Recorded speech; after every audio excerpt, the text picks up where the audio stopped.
perdoando. A respeito de interface com o carro, esse tipo de interface com o volante. Tá, quem usa ela não fabrica dispositivo nenhum que não seja nosso, no caso as interfaces não fabricantes, tá? Seria assim qualquer interface no mercado.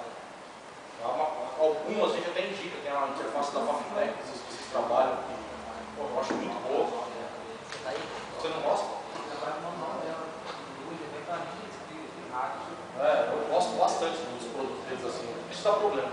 E nosso produto ele aceita qualquer interface no mercado, e a da Fafitec, que é até um produto nacional, inclusive, ele aceita muito bem. Nossa, a assistência dos caras é muito boa.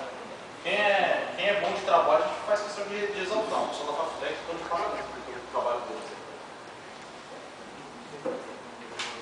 Não entendi, foi não. Você tem que tomar HDT. Você já usou esse recurso do GPS aqui? Eu estava lendo no GPT, se é que joga a distância. Fica aparecendo uns negocinhos lá, eu não acho preciso isso daí. Eu particularmente não uso.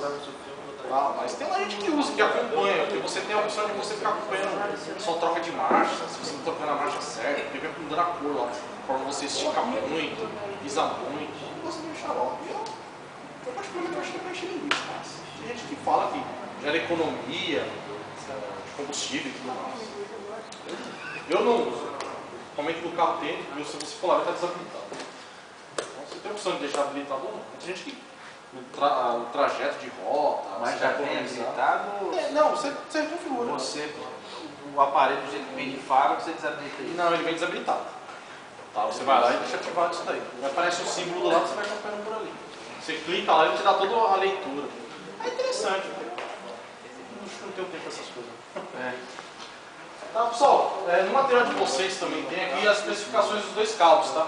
O IP202, que é para os dois modelos de DNX, tá? E o IP22F, que é para o 4048.